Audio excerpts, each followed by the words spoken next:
My stepkids told me I'd never replace their real mom, so I stopped trying, and they finally learned what she left them with. I married my husband when his twins were 8. Their mom had walked out 2 years earlier, leaving nothing but a note that said she needed to find herself. No calls, no birthday cards, nothing. But to hear the kids talk, she was a saint who'd been driven away. Every family dinner was a war zone. I'd cook their favorites, and they'd push the plates away. Your meatloaf tastes weird. Real mom made it better. I'd help with homework and get accused of doing it wrong. Real mom was smarter. I bought them new clothes and heard how real mom had better taste. My husband would just sigh and say they needed time to adjust. Time. Like 3 years wasn't enough. The breaking point came on their 11th birthday. I'd spent weeks planning, decorating the house, baking a cake from scratch, inviting all their friends. When they walked in and saw the decorations, my stepdaughter started crying. You ruined it. Real mom always took us to that fancy restaurant. You're trying too hard to be her and you'll never be. I looked at my husband. He wouldn't meet my eyes. The party went on, forced smiles and whispered complaints. That night, after everyone left, I made a decision. If I'd never be their real mom, I'd stop pretending to be any kind of mom at all. The next morning, I moved my things to the guest room. I stopped cooking family dinners and made meals for just myself. They could fend for themselves or their dad could handle it. I stopped doing their laundry, stopped helping with homework, stopped driving them to activities, stopped buying them things. I became a polite roommate in my own house. My husband was furious. You're acting like a child. They're kids, they don't know better. But I was done. Your kids made it clear I'm not their mother, so I'm not going to act like one. You wanted a wife? You got one. You wanted a mom for your kids? You should have married someone they'd actually accept. The first week, they barely noticed. By week 2, the complaints started. There's no food in the house. Why isn't my uniform clean? I need a ride to soccer practice. I'd smile politely. Ask your dad. Or maybe call your real mom since she's so wonderful. Week 3, my stepdaughter's big school project was due. She'd always left things to the last minute because I'd swoop in and help. Not anymore. She failed and came home crying. My husband tried to blame me. You could have reminded her. I shrugged. Real mom would have remembered. Then came the phone call that changed everything. It was a Thursday evening, 1 month into my strike. The doorbell rang and my husband answered. I heard raised voices. Shocked gasps.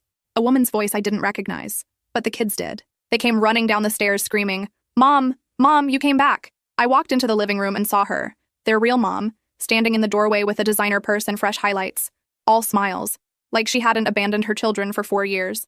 My stepson was sobbing, wrapped around her waist. My stepdaughter was frozen, staring. My husband looked like he'd seen a ghost. She laughed, that practiced melodious laugh. Surprise. I know it's been a while, but I'm back now. I've worked through my issues, and I'm ready to be the mother you deserve. My stepdaughter found her voice. You're staying. You're really staying this time. Of course, sweetheart. The woman pulled her into a hug. I've missed you both so much. And I brought someone I want you to meet. A man stepped out from behind her. Tall, expensive suit. Cold eyes. This is my husband. We got married last year in Bali. My husband's face went pale. The kids looked confused. Your husband.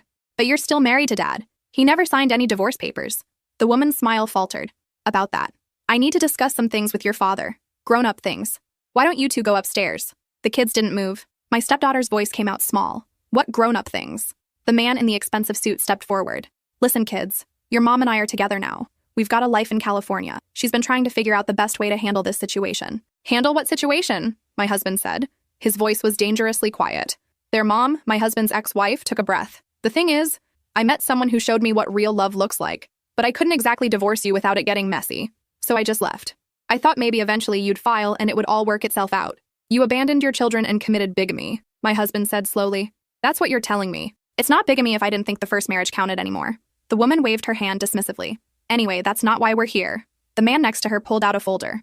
We're here because we need you to sign the house over to her. The room went silent. My husband stared. Sign the house over. This house. The one my grandmother left me. The mortgage was in both your names when we were married. I have rights. Plus, I did some research. Apparently in this state, if I came back and claimed I was experiencing postpartum depression that lasted years, I could get a really good settlement. The courts are very sympathetic to mothers. You walked out when they were 6, I said. My first words since she'd arrived. How do you claim postpartum depression 4 years after birth? Everyone turned to look at me. Their mom's eyes narrowed. And who are you exactly? I'm his wife. The one who's been raising your children while you were finding yourself in Bali. She laughed. It was sharp, calculated. Raising them. From what I heard through the grapevine, you gave up on them a month ago. Stopped cooking for them. Stopped helping with homework. Moved into a separate bedroom. What kind of mother does that? The kind who got told daily that she'd never replace you. I stepped forward. The kind who got rejected and insulted and dismissed by 2 kids who worshipped a ghost. You want to talk about what kind of mother does what? Let's talk about the kind who abandons her 8-year-olds without a backward glance.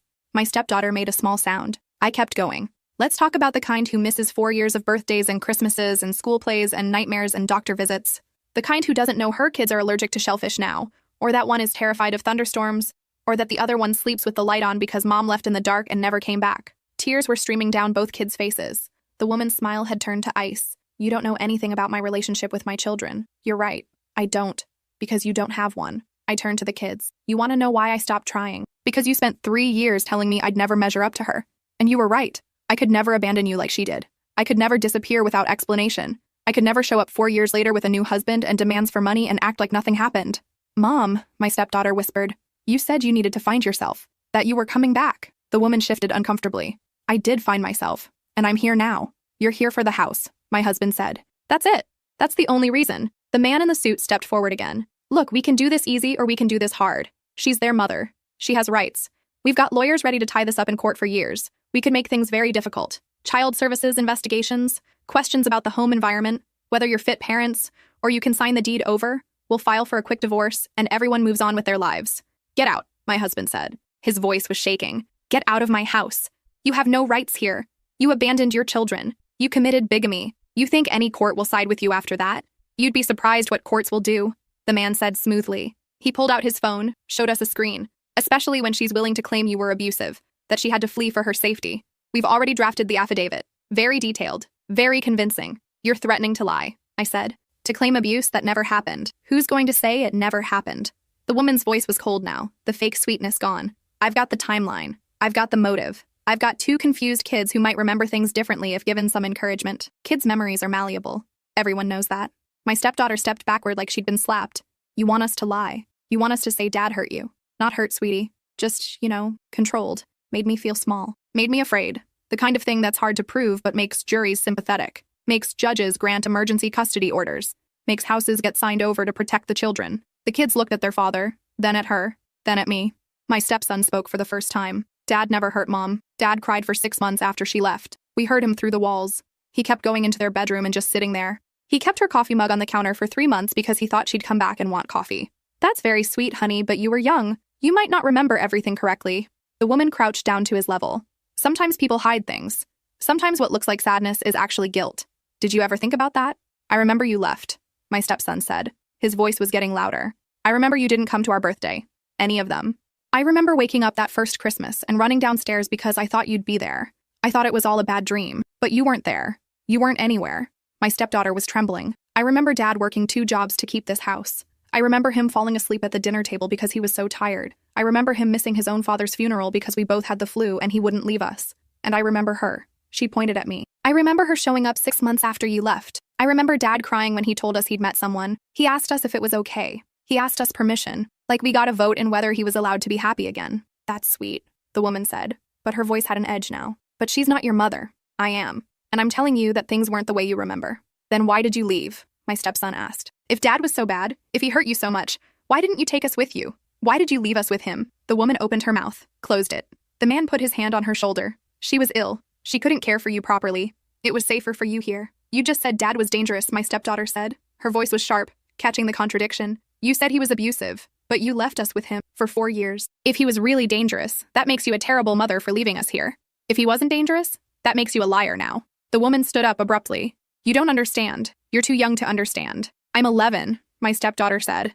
I'm old enough to know you're lying. I'm old enough to know that if Dad was really bad, you would have called. You would have checked on us. You would have done something, but you didn't. You just disappeared. I needed time, the woman said. But her voice was less certain now. 4 years, my stepson said. He was crying openly. 4 years. Do you know how old we were? Do you know what that did to us? I used to wait by the window every day after school. Every single day for 8 months. Waiting for your car. Waiting for you to come back and say it was all a mistake. And you never did. I was sick, honey. I needed help. Then why didn't you call? My stepdaughter's voice cracked. Why didn't you write? Why didn't you send an email or a text or anything? We thought you were dead. We Googled your name every week looking for an obituary because we thought that was the only reason you wouldn't contact us.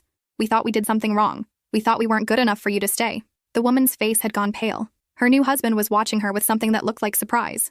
Like maybe she'd told him a different story. I did what I thought was best, she said weakly. For who? I said. For them. Or for you. Because, from where I'm standing, you did what was easiest. You ran away from the hard parts of being a mother. The tantrums and the homework struggles and the sleepless nights and the constant worry. You kept the good parts in your memory and ditched the actual responsibility. You don't get to judge me, the woman snapped. You swooped in when everything was already broken. You got to play savior while I was the one who actually gave birth to them, who carried them, who sacrificed my body for them. And I'm the one who carried them emotionally for 4 years while you were getting married on a beach. I pulled out my phone. Let me tell you what I know about your kids. Your son's favorite color changed from blue to green 2 years ago because his best friend told him green was cooler. Your daughter is terrified of dentists because she had a cavity filled when she was 9 and you weren't there to hold her hand. Your son sleeps with a nightlight that looks like a spaceship because he's afraid of the dark, specifically afraid that people he loves will disappear in the darkness like you did. Stop, the woman said. Your daughter takes the bus to school even though she hates it because she's afraid to ask for rides, afraid to need anything from anyone. She's in therapy for abandonment issues. Your son had to repeat a grade because his concentration was so bad after you left that he failed 3 classes. He thought it was his fault. Thought maybe if he'd been a better student, a better son, you would have stayed. I said, stop. Your daughter's favorite food is chicken parmesan, but she tells everyone it's pizza because that's what you used to make. And she doesn't want to admit she still remembers. Your son writes you letters he never sends. He hides them in a shoebox under his bed. 63 letters in 4 years. I know because I found them when I was putting away laundry and I never told anyone because that's his private pain, his private hope that maybe someday you'd want to hear from him. The woman had tears on her face now. How dare you go through his things? I didn't go through them. I accidentally knocked the box over and they spilled out. And I put every single one back without reading them because I respect his privacy. Because I understand that those children have inner lives and pain that isn't mine to intrude on. I paused. Your daughter started her period 8 months ago. She was terrified. She came to me crying because she thought something was wrong with her body. Because you never had the talk with her. You never prepared her. And she was too embarrassed to ask her father. So I sat with her and explained everything, and bought her supplies and taught her how to manage it. And the whole time she cried and said she wished you were there, that this was supposed to be something mothers and daughters did together. Mom, my stepdaughter whispered. She was sobbing now. Your son had his first crush 6 months ago, a girl in his science class. He was terrified to talk to her. He asked me how to know if someone likes you back, how to not be scared of rejection, and I helped him practice what to say. And when she said no, when she told him she just wanted to be friends, I was the one who held him while he cried. I was the one who told him he was brave for trying. That rejection doesn't mean he's not worthy of love. The man in the expensive suit was backing toward the door now. His face said he was realizing what kind of situation he'd walked into. The woman just stood there, tears streaming down her face. I loved them, she whispered. I did love them. Maybe you did, my husband said. His voice was quiet. But love isn't just a feeling. It's action. It's showing up. It's staying when things get hard. You loved the idea of them, the Instagram version, the cute photos and the sweet moments. But when it came to the actual work of being a mother, you left. I was drowning, the woman said. Her voice was broken now. I couldn't breathe. Every day felt like I was suffocating. I'd wake up and the walls would be closing in. I'd look at them and feel nothing but panic. I couldn't be what they needed. So you got help, my husband said. You went to therapy. You called me. You let me support you. You found solutions. That's what you should have done. Instead, you ran. You abandoned your family and started over somewhere else, like we were all disposable. I thought they'd be better off without me. The woman was fully crying now. I thought if they had a mother who couldn't function, who couldn't be present, that would be worse than no mother at all. But you didn't give them no mother, I said. You gave them a mother-shaped hole, an absence they had to build their lives around. They didn't get to grieve properly because you weren't dead. You were just gone. They couldn't move on because maybe you'd come back. They couldn't accept love from anyone else because that felt like betraying you. You trapped them in limbo for 4 years. The woman looked at her children. Her face was raw, stripped of all the carefully applied makeup by tears. I'm sorry, she whispered. I know that's not enough. I know sorry doesn't fix anything. But I'm so sorry. My stepdaughter walked forward slowly. For a moment, I thought she might hug her mother, offer forgiveness. Instead, she stopped a few feet away. Why did you come back? Really? Not the house? Not the legal stuff? Why now? After all this time? The woman glanced at her new husband. He was staring at his phone, deliberately not meeting anyone's eyes. Because I'm pregnant, she said finally. The words fell into the silence like stones. And I realized I'm about to have another chance, another baby. And I couldn't do it without tying up loose ends, without making sure the first time was really over. My stepson made a sound like he'd been punched. You're replacing us. You're having a new baby and you came back to make sure we were completely gone so you could start fresh. No, the woman said quickly. It's not like that. It's exactly like that, my stepdaughter said. Her voice was flat, emotionless. You're having a do-over baby, a baby with him, a baby you'll actually want, and you needed to clear the decks first. Make sure we couldn't interfere. Make sure we couldn't show up in California and remind your new husband that you already have kids, that you already failed once. That's not fair, the woman said.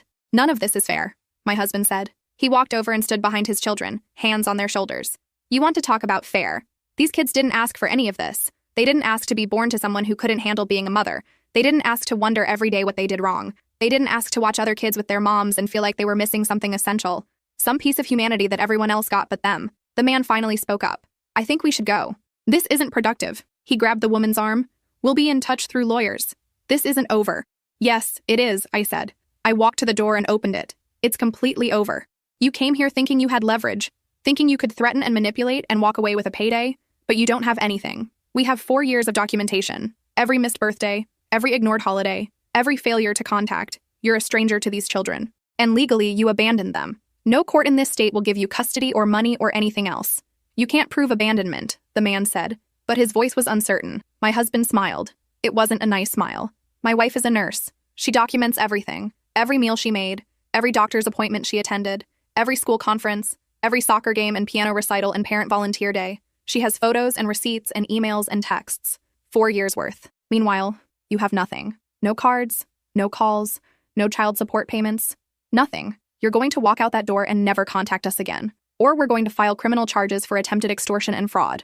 The woman pulled her arm free from her husband, looked at her children one last time. I did love you, she said. Whatever else you believe, know that I did. My stepdaughter met her eyes. But not enough. That's what we'll always know. You loved us, but not enough to stay. Not enough to try. Not enough to put us first. And now you're going to have another baby, and maybe you'll love that one enough. Maybe you'll be the mother to that baby that you couldn't be to us. I hope so. I really do. Because no kid deserves what you put us through. The woman opened her mouth like she wanted to say something else. But there was nothing left to say. She turned and walked out the door, her husband following. We watched through the window as they got in their car, as they drove away, as the taillights disappeared around the corner. Then my stepson burst into tears, real gasping sobs that shook his whole body. I'm sorry. I'm so sorry. We were so mean to you. We said such terrible things. We told you we hated you. We told you to leave. We told you that you'd never be as good as her. And she's not even real. The mom we remembered, she wasn't real. She left. The real her left us and never looked back. I knelt down in front of him, pulled him into my arms. You were grieving. You were children who lost their mother and didn't know how to process it. You needed someone to blame, someone to push away so you could control the narrative. If you pushed me away first, then I couldn't leave you like she did. But we almost made you leave anyway, my stepdaughter said. She was crying too. Another month and you were going to ask Dad for a separation. We almost lost you. We almost had no one. Come here, I said, and pulled her into the hug too. Both kids collapsed against me. 4 years of pain came pouring out. All the grief they'd been holding. All the confusion and fear and misplaced loyalty. They cried until they couldn't cry anymore. Until the sobs turned to hiccups. Until the hiccups turned to shaky breaths. My husband knelt beside us, wrapping his arms around all 3 of us. I'm sorry, he whispered. I should have supported you more. I should have made them understand sooner. I saw what was happening. I saw them treating you terribly. And I told myself they needed time. That they were traumatized. That pushing them would make it worse. But really, I was just taking the easy way out. I didn't want to be the bad guy. I didn't want to force them to accept you. So I let you take all the hits. They needed to learn on their own, I said. If you'd forced it, they would have resented me even more. They needed to see for themselves who she really was. What I really was. No amount of telling them would have worked. But you shouldn't have had to suffer for years while they figured it out, my husband said. You shouldn't have had to take the abuse. The rejection. I should have set boundaries. I should have made it clear that treating you with disrespect wasn't acceptable, regardless of their feelings about their mother. We sat on the living room floor until the sky outside started to darken, until my legs went numb and my back ached, until the tears stopped and the kids pulled back, faces swollen and blotchy. My stepdaughter looked at me. Her eyes were red-rimmed but clear. Can I ask you something? Anything. Why didn't you give up? Not the past month. Before that. We were awful to you. For 3 years. Most people would have left. I thought about it. I admitted. I almost did. Many times. There was one night, about 6 months ago, where I packed a bag. I was going to leave in the morning. I had an apartment picked out. I'd already started looking at divorce lawyers. What stopped you? My stepson asked. Your father found me crying in our bedroom, and he didn't try to talk me out of it. He didn't guilt-trip me or make promises. He just held me and said that he'd understand if I left, that he wouldn't blame me, that I'd already given more than anyone could reasonably expect. And that permission, that release from obligation, it made me realize something. What? My stepdaughter whispered. That I wasn't staying out of obligation. I was staying because somewhere along the way, despite everything, I'd started to love you. Not the idea of being a mother, not the role or the title, but you specifically. You as people. I saw you sleeping and my heart hurt because you looked so vulnerable. I heard you laughing with your friends and I felt proud of you. I watched you struggle with homework and I wanted to help not because I was supposed to, but because I couldn't stand seeing you frustrated. Somewhere in 3 years of rejection, I'd fallen in love with 2 kids who didn't want me. And once you love someone, you don't leave just because it's hard. But we told you we hated you, my stepson said. I know. And it hurt every single time. But I also knew you didn't really hate me. You hated the situation. You hated that your mother left. You hated that you needed someone new. You hated that accepting me felt like betraying her. That's a lot for kids to process. So you aimed all that pain at me because I was safe. I was there. I wasn't going anywhere. Except you almost did, my stepdaughter said. A month ago, you did start to leave. I pulled back, I corrected. I set boundaries. There's a difference. I didn't leave the house. I didn't file for divorce. I just stopped trying to be something you'd made clear you didn't want. And I needed you to understand what you had before it was too late. Because if I'd kept going the way we were, I would have eventually left for real. I was burning out, destroying myself trying to earn love from people who'd decided not to give it. That's not sustainable. That's not healthy for anyone. So you stopped trying to make us love you, my stepson said slowly. I stopped trying to earn it. Love can't be earned. It's freely given or it's not love. It's transaction. What I needed was for you to decide if you wanted me in your lives or not. If you wanted the relationship I was offering, or if you'd rather I was just a stranger who lived in your house. I needed to give you the space to make that choice. And then she showed up, my stepdaughter said, and we saw what we'd been defending all these years, who we'd been loyal to. I'm not going to lie and say I'm glad she came back, but in a way, it forced clarity. You needed to see her as she really is, not the fantasy you'd built up. You needed to understand that the person I was competing with didn't exist. She's pregnant, my stepson said. The words came out hollow. She's going to have another baby. I know. Do you think she'll be different with that baby? Do you think she'll stay? I don't know, I said honestly. Maybe. Maybe she's changed. Maybe with a different partner, in a different situation, she'll be able to do it. Maybe that baby will get the mother you deserved. That's not fair, my stepdaughter said fiercely. Why does that baby get her and we didn't? Because life isn't fair, my husband said quietly. He'd been silent for a while, just listening. And sometimes people hurt you not because you did anything wrong, but because they're broken themselves. Your mother couldn't be what you needed. That's her failure, not yours. And maybe she's fixed whatever was broken. Maybe she hasn't. Either way, it doesn't change what happened to you. I hope she stays, my stepson said. Everyone looked at him. I hope that baby gets a good mom. I hope she's there for every birthday and every bad day and every moment. Because even though she wasn't there for us, I don't want another kid to feel what we felt. My heart broke and mended all at once. That's very big of you, I said. I'm still mad, he clarified. I'm furious at her. I don't forgive her. I probably won't for a really long time, maybe never. But I don't want her new baby to suffer because of what she did to us. We sat in silence for a moment. Then my husband stood up. I'm ordering pizza. None of us have the energy to cook. What does everyone want? We moved to the kitchen table while we waited for food. The conversation drifted to safer topics. School, friends, an upcoming soccer tournament, normal family things. But there was a shift in the air. Something fundamental had changed. When the pizza arrived, we ate together. Really together. For the first time in months. My stepdaughter asked about my day at work. My stepson told a joke that wasn't at my expense. Small things, but enormous. After dinner, as I was cleaning up, my stepdaughter appeared beside me with a dish towel. I'll dry, she said. It wasn't a question. We worked side by side in comfortable silence for a while. Then she spoke. Can I ask you something else? Of course. Why did you stop a month ago? I know you said you were drowning, but what was the specific moment? What made you decide enough was enough? She handed me a plate and I dried it carefully. It was your birthday party, when you said I'd ruined it, that I was trying too hard to be her, and I'd never be good enough. Your father was standing right there. All your friends were watching, and he didn't say anything. He didn't defend me or correct you or set any kind of boundary. He just let you humiliate me. And I realized that I'd been fighting a battle that no one was helping me win, not even the person who'd asked me to fight it in the first place. Dad should have stood up for you, she said quietly. Yes, he should have. It wasn't about making you love me or forcing you to accept me, but basic respect, basic kindness. Those aren't negotiable. And by allowing you to treat me that way, he was telling you it was acceptable, that I was acceptable to abuse. I didn't think of it that way, she said. Her voice was small. I thought I was just protecting Mom's memory. I thought I was being loyal. I know. But loyalty to someone who's gone shouldn't come at the expense of someone who's here. Your mother and I aren't in competition. There was room in your life for both of us. For the memory of her and the reality of me. But you decided it was one or the other. I was scared, she admitted. Scared that if I let you in, I'd forget her. That she'd disappear completely. Like she never existed. People don't disappear just because you move on. I turned to face her. Your mother will always be your mother. No matter what she did. No matter how angry you are at her. She gave birth to you. She was there for your first years. That's part of your history. Part of who you are. Nothing I do can erase that or replace it. I'm not a replacement. I'm an addition. I wish I'd understood that sooner, she said. Tears were sliding down her face again. We wasted so much time. We did. But we can't get it back. We can only move forward. The question is whether you want to move forward with me or without me, because I'm not going to keep throwing myself against a wall. If we're going to be a family, we're all going to have to try. Not just me. I want to try, she said. I really do. I just don't know how. We'll figure it out together. I pulled her into a hug. We'll make mistakes. We'll have bad days. But as long as we're honest with each other and we keep showing up, we'll find our way. She clung to me like I was a life raft, I'm sorry. I'm so sorry for everything. For every mean thing I said. For every time I compared you to her. For making you feel like you'd never be enough. I know. And I forgive you. Not because what you did was okay, but because I understand why you did it. And because I believe you want to do better. We stood like that for a long time. Her father and brother were in the living room, talking quietly. For the first time in 3 years, the house felt peaceful. Like maybe we'd turned a corner. Over the next days and weeks, things slowly shifted. Not overnight, not perfectly, but bit by bit, the walls came down. My stepson started asking me to help with his homework again. Not grudgingly, but genuinely wanting my input. My stepdaughter asked if I'd teach her to cook. She wanted to learn to make chicken parmesan. Her favorite dish that she'd been pretending wasn't her favorite for years. We started having family dinners again, real ones, where everyone contributed. They'd set the table without being asked. They'd help with dishes. They'd actually engage in conversation instead of just waiting to be dismissed.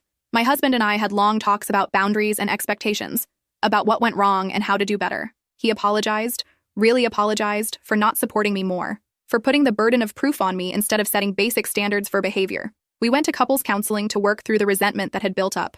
The kids started therapy too, processing their abandonment issues, learning healthy ways to deal with anger and fear, understanding that loving me didn't mean betraying their mother. I moved back into the bedroom I shared with my husband, not right away. We took time to rebuild our relationship first.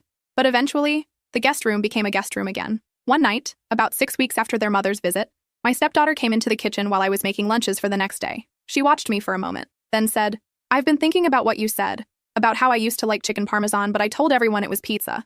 I kept making sandwiches, giving her space to talk. I told everyone pizza because I thought liking chicken parmesan was disloyal. Like, if I admitted I still loved something she used to make, I was admitting I missed her. And if I missed her, that meant I was weak. It meant she still had power over me. Food memories are powerful, I said. They're tied to emotion, to family, to feeling safe and cared for. There's nothing wrong with missing that. Do you think, she paused, do you think you could teach me to make it, the way she used to?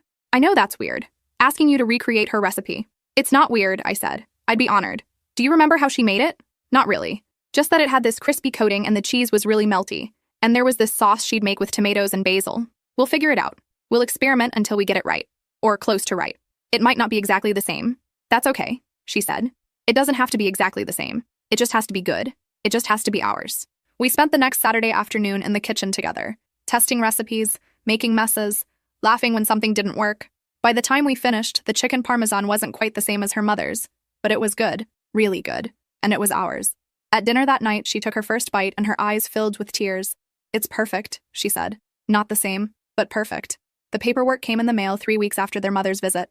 Divorce papers from a California law firm. My husband signed them immediately. Didn't even read through everything. Just signed and sent them back. "We're done," he said. Finally, completely done. But the harassment didn't stop right away. Her lawyers sent letters threatening custody battles, demanding financial support, claiming she'd been coerced into abandoning her children. We forwarded everything to our own lawyer. He sent back the documentation I'd been keeping. 4 years of school records and medical files and appointment schedules and photos, proof of who'd actually been there. The threats got quieter after that, then stopped altogether. 2 months later, the divorce was finalized. My husband was officially single again, free to move forward. The kids had good days and bad days. Some mornings, my stepdaughter would come downstairs smiling and chatty. Other mornings, she'd be withdrawn and moody, processing emotions she didn't know how to name. My stepson had nightmares. He'd wake up crying, calling for his mother. Sometimes he meant me. Sometimes he meant her. We learned to navigate the confusion, to be patient with the setbacks. We celebrated small victories. The first time my stepdaughter called me mom without correcting herself immediately. The first time my stepson asked me to come to his game instead of his father. The first family movie night where no one made comparisons or brought up the past. Small moments, but they added up. 6 months after that terrible scene in our living room, we were having dinner when my stepdaughter said, "We've been talking." My husband and I exchanged nervous glances. She and her brother had been whispering together a lot lately. We thought they might be planning something. "We need to talk about names." "Names," my husband said carefully. "Your last name," my stepson clarified. "We want to take it.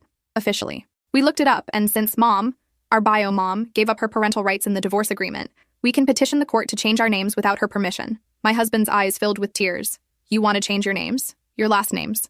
We want to be a real family," my stepdaughter said. "The 4 of us. Not pretending, not halfway. All the way. We want the same last name. We want it to be official." "What about your mother?" I asked. "Your biological mother. Her last name is your connection to her family, your grandparents on that side. She gave up that connection when she walked away," my stepson said. His voice was firm, decided. "And her parents, our grandparents, they never reached out either. Not once in 4 years. They chose her side. They decided we weren't worth checking on. We don't owe them anything." My stepdaughter looked directly at me. "We want your name. We want everyone to know you're our mom, not our stepmom. Not our dad's wife, just mom. We want it legal, official, real. I couldn't speak, couldn't breathe. My husband reached over and squeezed my hand. The kids watched me anxiously, waiting for my answer. Are you sure? I finally managed. This is permanent. You can't undo it easily. And your bio mom, if she ever gets her act together, if she ever wants a relationship, this might hurt her. She hurt us first, my stepdaughter said simply. She hurt us and left us and only came back for money. If she gets hurt by this, that's her consequence, not our problem. And honestly, my stepson added, if she gets her act together and wants a relationship someday, having a different last name won't change that. Names are just names. Family is about who stays. I felt tears streaming down my face. I'd be honored, I whispered. I'd be so honored. My stepdaughter grinned. Good. Because we already downloaded the forms. They pulled out a folder full of paperwork. They'd done research, found out what was required, filled out everything they could without adult signatures. They'd been planning this for weeks. We filed the petition the next Monday. Our lawyer said it would take about 3 months for a court date. 3 months of waiting. The kids were impatient, checking the mail every day for updates. During those 3 months, their bio mom's lawyers reached out one more time. She'd heard about the name change petition. She was threatening to fight it, claiming it would cause her emotional distress. Our lawyer sent back a simple response. She had no grounds to fight anything. She'd given up all parental rights. She'd abandoned her children. The name change would proceed with or without her approval. We never heard from her again after that. The court date finally arrived on a Tuesday morning. We all took off work and school. The judge was a woman in her 60s with kind eyes. She looked over the paperwork, asked a few routine questions. Then she looked at the kids. Do you understand what you're asking for? She said. This is a permanent change. You're erasing your connection to your mother's family name. We understand, my stepdaughter said. She stood up straighter. We're not erasing our past. We know where we came from, but we're choosing our future. We're choosing who we want to be connected to. And that's her. She pointed at me. She's been our mom for 4 years. She earned the right to have us share her name. The judge smiled. She stamped the papers. Granted, your names are legally changed effective immediately. The kids cheered. My husband pulled me into a hug. We were crying and laughing at the same time. At the courthouse afterward, my daughter, my legal daughter, took a selfie of the 4 of us. She posted it with a simple caption, "Family isn't about blood. It's about who stays." The photo got hundreds of likes, comments from people we didn't know, sharing their own stories of chosen family, of step-parents who became real parents, of broken families that rebuilt themselves stronger. But one comment stood out, from an unknown number. Someday you'll understand I did what was best for everyone. I'm sorry you can't see that now. My daughter showed it to me, worried. Should we be upset? No, I said, because she's wrong. She didn't do what was best. She did what was easiest for her. She's rationalizing her choices, and that's okay. We don't need her approval or her understanding. We know what we are. What are we? My son asked. My legal son. The child who now shared my name. A family, I said. A real one. The kind that fights and forgives and shows up and tries. The messy, imperfect, beautiful kind. That's what we are. He hugged me tight. Yeah, that's exactly what we are. The months after the name change were lighter somehow, like a weight had been lifted. The kids thrived. My daughter made honor roll. My son's nightmares decreased. We fell into rhythms that felt natural instead of forced. We talked about their bio mom sometimes, usually late at night when the kids couldn't sleep. They'd ask questions, wonder about her, process their feelings. I never spoke badly about her. Never said what I was thinking, just listened, validated their emotions, let them work through it. My daughter asked once if I thought her bio mom loved her. I thought about it for a long time before answering. I think she loved you as much as she was capable of loving anyone. But sometimes people's capacity for love is smaller than what their children need. That's not your fault. That's hers. Do you think she thinks about us? Probably. I think she probably thinks about you a lot. Wonders how you are. Regrets what she lost. But thinking isn't the same as doing. Missing someone isn't the same as showing up for them. My daughter curled into my side. I'm glad you showed up. I'm glad you stayed even when we made it horrible. I'm glad I stayed too. One evening, about 9 months after the name change, I came home from work to find the house dark. I called out, but nobody answered. Confused, I walked through to the backyard. It was filled with candles and string lights. A table was set for 4. My husband and kids were standing there grinning. What's this? I asked. It's an anniversary, my daughter said. 4 years ago today, you and Dad got married. We've never celebrated it properly. We always made it miserable, so we wanted to do it right this time. They'd cooked dinner themselves. Chicken parmesan, the recipe we'd perfected together. Salad, garlic bread, even dessert. The table was decorated with flowers. Real effort had gone into this. We sat down together and my son raised his glass of sparkling cider. A toast, he said. To Mom. For not giving up on us when she should have. For loving us when we were unlovable. For being exactly what we needed even when we didn't know we needed it. To Mom, my daughter echoed. My husband raised his glass too. To my wife, the strongest person I know. We clinked glasses, ate dinner, talked and laughed. At one point, my daughter went inside and came back with something behind her back. We made you something, she said. She pulled out a framed photo. It was from the courthouse the day of the name change, the four of us smiling, holding the papers. But they'd written something at the bottom in permanent marker. Family, made not by blood but by choice. We chose you, my son said. And we'd choose you again. Every time. I couldn't stop crying. Happy tears this time. Relief tears. Tears that washed away 4 years of pain and rejection and doubt. They gathered around me, my husband, my kids, my family. We held each other under the string lights, under the stars, in the backyard of the house that was finally, completely ours. Later that night, after the kids went to bed, my husband and I sat on the porch. He took my hand. I never apologized properly, he said, for those first 3 years, for not defending you, for letting them treat you the way they did. You apologized, I said. Not well enough. He turned to face me. You saved them. You saved us. You showed up every day even when they spit in your face. You loved them when they swore they'd never love you back. You were stronger than I was. Braver. And I let you carry that burden alone for too long. We were all doing our best, I said. You were grieving too. You'd lost your marriage, your wife, your family structure. You were trying to keep everything together. You were doing the best you could. My best wasn't good enough, but yours was? You were exactly what they needed, what we all needed. I just wish I'd seen it sooner, appreciated it more, supported you better. We're here now, I said. That's what matters. We made it through. Because of you, he said. He kissed my forehead. Because you refused to give up. Because you're stubborn and determined and impossibly strong. I smiled. Someone had to be. We sat in comfortable silence, watching the stars, listening to the night sounds. After a while, my husband spoke again. Do you ever regret it? Marrying me, taking on all of this? I thought about it, honestly considered the question. Every day for 3 years, I said. Every single day I wondered if I'd made a terrible mistake. If I should cut my losses and run. If staying was just stubbornness and not love. And now, he asked quietly. Now I don't regret a single moment. Not the pain, not the rejection, not the years of struggle. Because they led us here. To this family. To these kids who are finally completely mine. To this life we've built together. It was worth it. All of it was worth it. He pulled me close. I don't deserve you. Probably not, I agreed, teasing. But you're stuck with me anyway. Best thing that ever happened to me, he said. You and them, this family, this life. I'd do it all again in a heartbeat. Even the terrible parts. Especially the terrible parts. Because they made us appreciate the good parts more. We stayed there until the candles burned down. Until the night got cold. Until we couldn't keep our eyes open. Then we went inside, checked on the kids who were sleeping peacefully, and went to bed in our shared room, in our house, with our family. My stepkids told me I'd never replace their real mom. They were absolutely right. I didn't replace her. I became something else entirely. Something better. Something that stayed. And in the end, that made all the difference.